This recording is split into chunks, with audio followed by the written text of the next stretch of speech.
não estará na altura de ter uma casa de férias. No Crédito Predial há muitas novidades para si. Quem quer casa, vai ao Crédito Predial.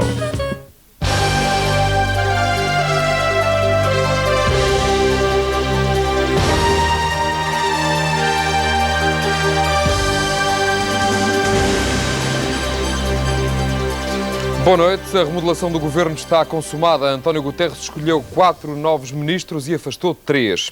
Augusto Mateus, Maria João Rodrigues e Alberto Costa juntam-se assim ao demissionário António Vitorino. Na lista das entradas, a principal novidade é Veiga Simão, que entra para o Ministério da Defesa. Ao mesmo tempo, são promovidos 3 jovens secretários de Estado considerados próximos de Guterres. A área mais afetada pela remodelação é a que circunda ao primeiro-ministro. António Guterres promoveu Pina Moura a ministro da Economia e escolheu António José Seguro para seu novo braço direito.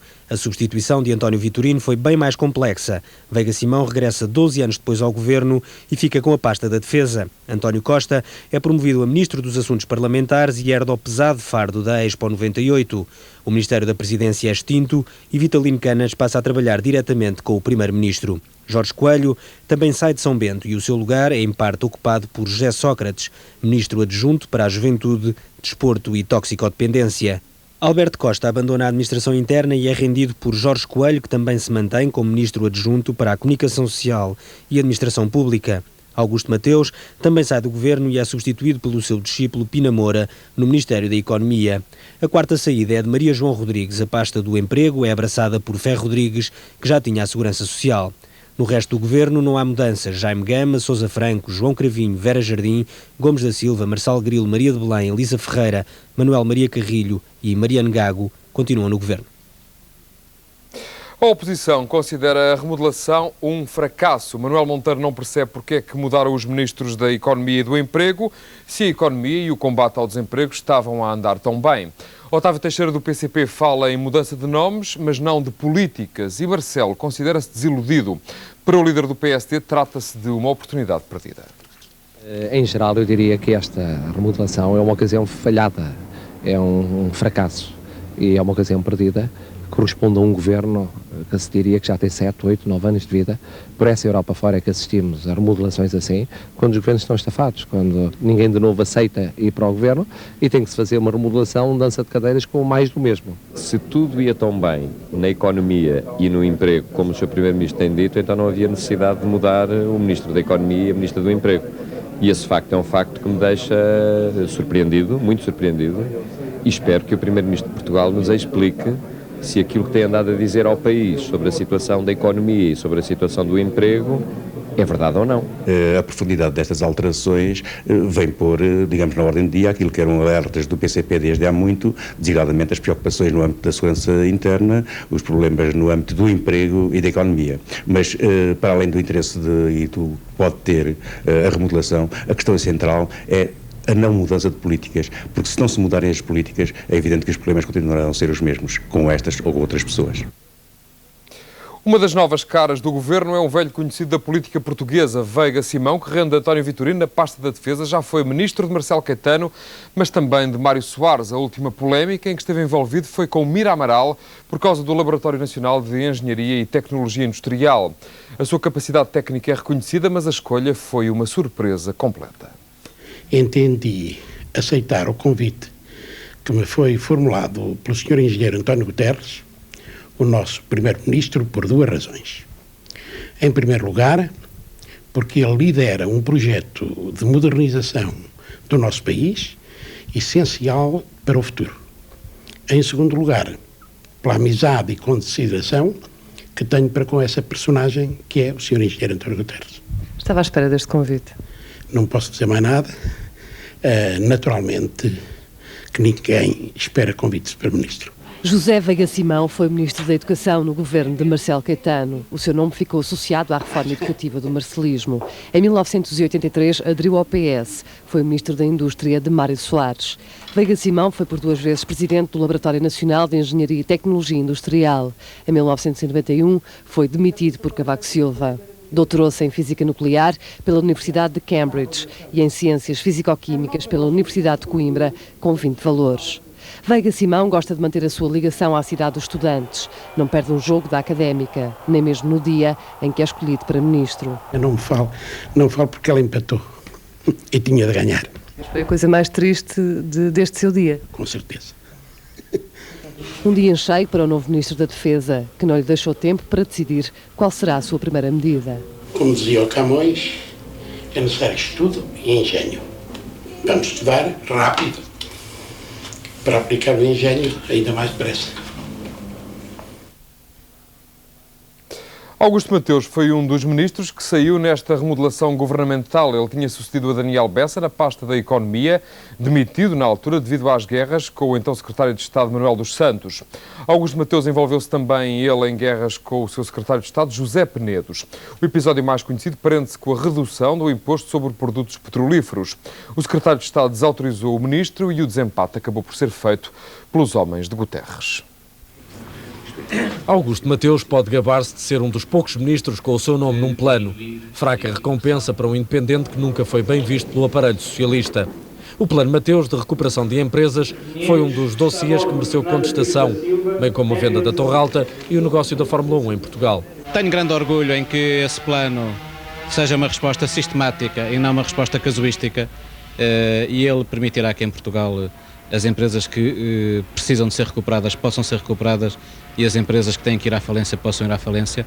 Quanto às negociações de alguns dossiês que se arrastavam há mais de algumas décadas, tem também algum prazer especial em ter mostrado que é possível sair do comodismo, da não decisão, para poder tomar decisões, ainda que difíceis e criticáveis, mas que no essencial configuram soluções exatamente ao contrário do que foi criticado. Criticado por muitos setores socialistas, manteve-se sempre como independente.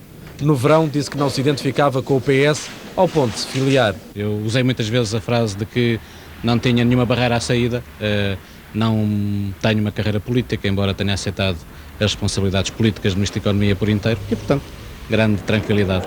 Augusto Mateus vai agora voltar à universidade, onde dá aulas. A remodelação pode não ficar por aqui, já que António Guterres deu carta branca aos seus ministros. É muito provável que Maria de Belém aproveite para substituir o secretário de Estado da Saúde, Arco dos Reis. Quanto aos ministérios remodelados, existem ainda algumas incógnitas. Em nome de uma maior eficácia do governo, foi este o princípio que levou António Guterres a mexer bem mais do que se previa. Por isso, não surpreende que outros ministros tenham carta branca também para mexer e acabar com problemas nos respectivos ministérios. É o caso de Maria de Belém, que está a ponderar a substituição de Arco dos Reis, o secretário de Estado, que se deu mal na renegociação da dívida do Estado às farmácias. Se a ministra avançar, Constantino Seclarides, diretor-geral de Saúde, será o nome mais provável para o lugar. Outro ministério onde há problemas é o da Agricultura. Gomes da Silva é ministro para aproveitar e dar uma volta na sua equipa. Quanto aos ministérios remodelados, Jorge Coelho quer manter Armando Vara e Luís Amado, os dois secretários de Estado do ex-ministro da Administração Interna. Até agora, nenhum deles aceitou. Só amanhã é que haverá novidades definitivas. Fausto Correia, o homem da Administração Pública, mantém o seu lugar junto de Coelho, faltando apenas decidir se passa ou não para a tutela da Administração Interna. Arons de Carvalho, que também fazia parte da equipa do ministro adjunto, mantém o cargo de secretário de Estado da Comunicação Social. Dessa equipa sobra o responsável pela Secretaria de Estado do Desporto, uma área que fica agora com José Sócrates. Prevê-se que o gamista Miranda Calha fique a trabalhar com Sócrates, mas ainda não há certezas. Quanto ao ministério de onde sai Augusto Mateus, a única certeza é que o substituto, Pina Moura, vai dormir sobre o assunto. A incógnita diz respeito a 3 secretarias de Estado, uma das quais, a da Energia, causou grandes dores de cabeça ao ministro afastado. Na Defesa há apenas um lugar em questão, a Secretaria de Estado respectiva. Veiga Simão diz que tem consideração por Pereira Gomes, mas o assunto será decidido com António Guterres. No Ministério dos Assuntos Parlamentares, António Costa fica sozinho a tomar conta da pasta respectiva e de uma herança pesada de António Vitorino, a Expo 98. Neste momento, Guterres não está interessado em aumentar o número de membros do governo. As mexidas no Executivo já tiveram várias leituras. Às 8 da noite, em direto na SIC, os comentadores Paulo Portas e Fernando Rosas falaram das alterações. Rosas salientou que se trata de uma remodelação feita à pressão. Portas sublinha que o PS ganhou e a nova maioria perdeu. É claramente um triunfo do Partido Socialista sobre os independentes. em certo sentido, a nova maioria, cada vez mais o velho PS, ou o PS de sempre, porque dos que saem 2 independentes, dos que entram, todos são do núcleo duro ou militantes do PS. E, por outro lado, nós passamos do Jobs for the Boys para o Power for the Boys, porque há 2 subidas absolutamente assombrosas, António José Seguro e José Sócrates, que são claramente apelar ao núcleo duro do cartão do partido para preparar as eventualidades eleitorais que aí venham. Portanto, eu acho que é uma remodelação improvisada e provisória no sentido em que a remodelação a sério provavelmente vai vir a seguir à campanha eleitoral. O Primeiro-Ministro toma conta do Governo, nomeando para cargos-chave tudo homens de mão de grande confiança. José Seguro, António Costa, Pina Moura, Jorge Coelho, José Sócrates, aparatos chicos do Partido Socialista, à volta do Primeiro-Ministro. Eu acho que não há racionalidade ideológica nesta remodelação. Porque, no fundo, se eu fosse socialista, poderia dizer em linguagem que não é tecnicamente correta que há 2 grandes vencedores, um é um ex-fascista e outro é um ex-comunista. Bom, trata-se do professor Veiga Simão e do Dr. Joaquim Pina Moura. Sem rigor científico. Eu adverti que não era com linguagem socialista e sem rigor científico. Eu acho que o engenheiro Guterres teria preferido não fazer remodelação nenhuma eleitoral para as eleições. Estou inteiramente de acordo com isso. Quer dizer, ele tem que a fazer e chama a garra. Isso suscita-me uma outra questão, tendo também em conta algo que o professor Fernando Rosas disse atrás. Acha que com esta remodelação António Guterres ainda dispõe de margem de manobra para fazer, eu diria, a médio prazo, outra remodelação antes do fim da legislatura? Vai ter que a fazer, a meu ver. Vai ter que a fazer, porque há aqui grandes questões de fundo. Provavelmente o Primeiro-Ministro projetaria uma remodelação pós-eleitoral de alguma envergadura. Este é um ajuste para agarrar a situação antes das eleições e depois ganhar tempo para outros voos em termos de... Ninguém está a ver o professor Veiga Simão, com todo o respeito que eu tenho por esse meu ilustre colega, ficar neste governo a prazo como Ministro da Defesa, quer dizer, ou outras soluções um pouco improvisadas que aqui estão. O resto da atualidade que lhe vamos apresentar em síntese é dominada ainda pelas questões políticas. A demissão de António Saleiro está confirmada. O anúncio oficial será terça-feira, mas hoje o ministro Jorge Coelho não deixou dúvidas. Nesta tempestade há um nome firme, o de José Luís Judas. Na onda de demissões, há quem jura pés juntos que não abandona o cargo. José Luís Judas garante que vai cumprir até ao fim o mandato de Presidente da Câmara Municipal de Cascais. Haja admissão do António Saleiro, haja admissão de mais 50 políticos do nosso país, eu vou até ao fim. Para José Luís Judas, o povo é quem mais ordena.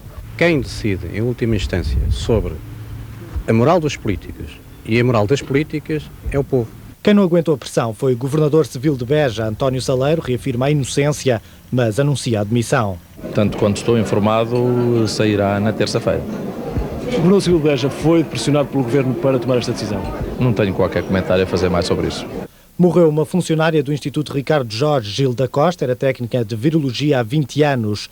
Recorde-se que há 2 anos os funcionários do Instituto queixaram-se de uma contaminação por substâncias tóxicas e de um misterioso pó amarelo que aparecia por todo o lado.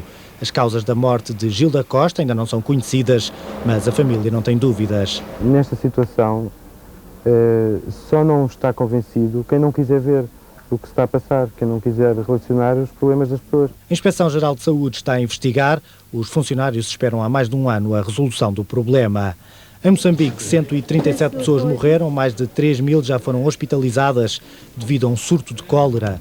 Os bairros periféricos de Maputo são os mais afetados e o governo já ordenou o encerramento de bancas de produtos alimentares que não respeitem as condições mínimas de higiene. Nós diariamente pagamos a taxa ao Conselho Executivo. Pagamos 1.000 meticais diários por cada banca, por cada barato. Não temos água, não temos casas de banho. Nunca antes a cólera tinha feito tantas vítimas em Moçambique. De regresso a Portugal, Dom Duarte faz o relato da viagem à Indonésia e a Timor-Leste. Foi recebido pelas mais altas individualidades do governo indonésio, mas Timor era o destino do Duque de Bragança. No território esteve permanentemente acompanhado por Dom Ximenes Belo. Espera o regresso de Dom Sebastião para assim ter um clima de liberdade, de progresso, de paz e de reconciliação. Durante toda a viagem, Dom Duarte foi acompanhado pelo fotógrafo António Homem Cardoso, que registou o dia-a-dia de uma população martirizada que aprende desde a infância a respeitar o invasor. Em Castro Verde, prepara-se mais uma greve de mineiros. As minas de Somincor voltam a parar amanhã, porque, dizem os mineiros, não foram cumpridos os acordos de julho. A administração teve 4 meses para resolver todos os problemas e não o fez. É a criação dos 100 postos de trabalho que foram prometidos à região e aos trabalhadores. São as contrapartidas para que os mineiros, para compensar o esforço acrescido que os mineiros têm com este horário. No Reino Unido, o antigo primeiro-ministro John Major foi nomeado tutor protetor dos filhos da princesa Diana. A princesa de Gales deixou uma herança de cerca de 6 milhões de contos. Como o imposto sobre a herança é de 40% e os direitos sobre a imagem da princesa também são sujeitos a impostos, cabe a John Major conseguir uma saída menos penalizante para os príncipes. Quem se sente penalizado é a duquesa de York. Diz estar cansada das críticas da imprensa britânica e pede para a deixarem ser uma mulher livre. Uma liberdade que nunca poderá ser total, porque algo de muito precioso aprende ao país. Are you more comfortable in this country than you are at home? Undoubtedly. Why did you move here? Can you move here with your kids? No. Why? You can't take the kids out of the country? Yeah, I can take them out of the country on holidays, but never to live, I don't think. And that's because of Anne, because their father's there? No, I think it's to do with the fact that the 2 princesses, 5th and 6th and 9th throne. Para começar a semana com uma nota de boa disposição, fique com parte dos ensaios do Circo Atlas, onde os animais são os verdadeiros artistas.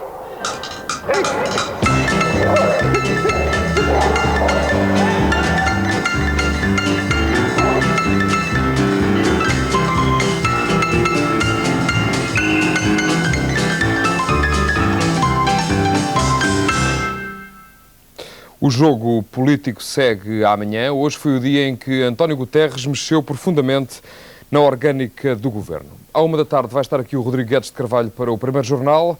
Boa noite e uma boa semana.